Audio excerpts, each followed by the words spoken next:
Everyone talks about Tesla's innovation, right? But what's the actual formula? I mean, is it some brilliant system that anyone could copy, or is it really just the Elon Musk show? Well, today we're going to go under the hood and deconstruct Tesla's innovation engine piece by piece to find out what truly makes it tick. But before we get to Tesla, let's just take a step back and understand the problem that they seem to have solved. A McKinsey poll cited by the Harvard Business Review found that a staggering 94% of managers are dissatisfied with their own company's innovation performance. Think about that for a second. 94%. That is a massive, massive gap between what companies want to do and what they can actually pull off.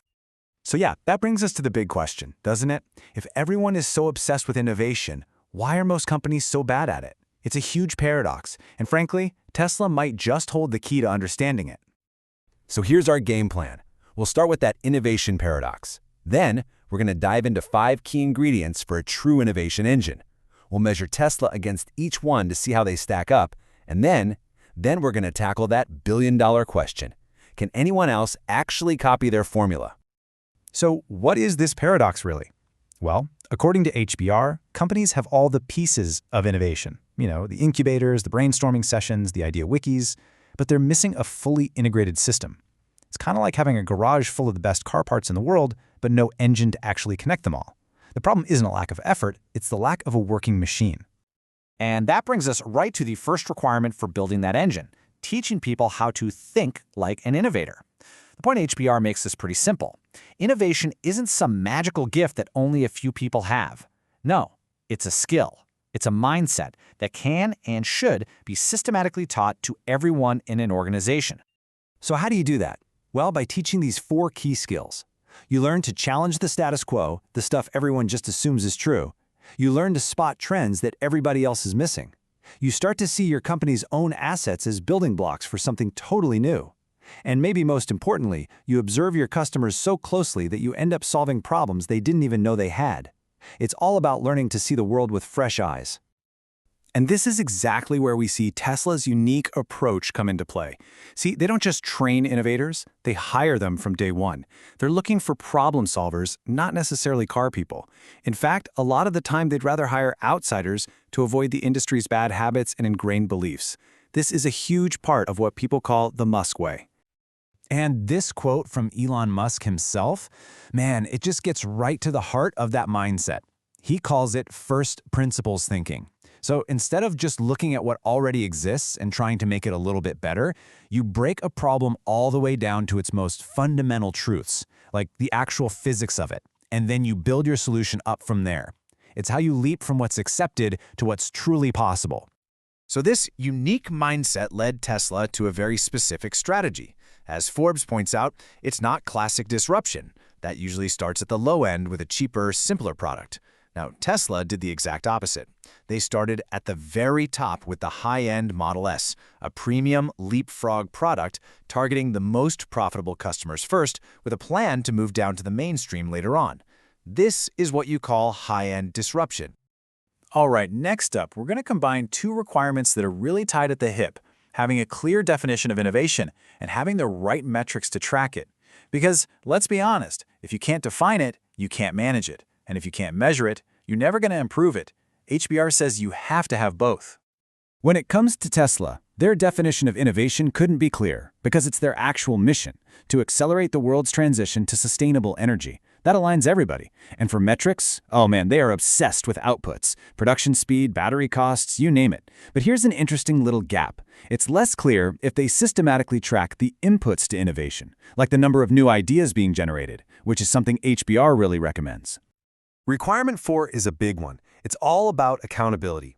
HBR's argument is that if innovation isn't a core, compensated part of every single leader's job, it's always going to be just a side project. It can't just live in the R&D department. It has to be everybody's responsibility, from the top down. And this is where Tesla's model is truly, truly unique. They absolutely have an accountable leader. I mean, Elon Musk is the ultimate example, personally getting deep into the weeds of engineering and design. But where HBR advises distributing that accountability across all leaders, Tesla centralizes it. This creates incredible speed and focus for sure, but it also concentrates an enormous amount of risk in just one person. And this quote, Wow, it gives you a raw, unfiltered look into that culture of extreme accountability. It shows you the immense pressure, the incredibly high stakes involved. This is a culture where the drive to innovate is absolute, and the consequences of failure are made brutally, brutally clear. Okay, the final requirement ties everything together. You need innovation-friendly processes. A company's core systems, how it sets budgets, how it develops products, can either supercharge innovation or grind it to a complete halt. HBR says you have to deliberately build your processes to be innovation's friend, not its enemy. At Tesla, the entire process seems to be built around one thing: speed. They get this through vertical integration, making their own parts so they don't have to wait on suppliers, and through just constant, rapid iteration. The most brilliant example of this has to be their use of over-the-air software updates. Their cars are essentially connected learning platforms, which lets them do constant, low-cost experimentation and push fixes in real time. And this real-world example from Forbes shows that process in action perfectly. After a Model S battery got punctured by a random trailer hitch on the highway, just look at how fast their learning loop was. They immediately added a titanium shield to all the new cars. They retrofitted it for free on existing ones. And they pushed a software update to adjust the car's suspension. That is an incredibly fast, multi-layered response to a single event. Okay, so we've looked at the 5 requirements and how Tesla tackles them. And this brings us back to the big question. Can this formula actually be copied? Is Tesla's success the result of a replicable, systematic engine, or is it something else entirely? And here's the core tension, right? On one hand, you've got the systemic engine that HBR describes, a well-oiled machine that, in theory, anyone could learn to operate. On the other hand, you have heroic leadership, the Musk way, which seems to be driven by a singular, maybe irreplaceable visionary. The truth is, Tesla isn't just one or the other. It's a powerful and sometimes chaotic mix of both. So at the end of the day, here's the big takeaway. Tesla absolutely achieves the outcomes that HBR describes: the culture, the accountability, the speed. But its methods are very, very different. It relies less on a perfectly distributed, institutionalized system and way more on a centralized, relentless, founder-led drive that just pulls the entire organization forward with it. Which leaves us with one final, provocative question to think about.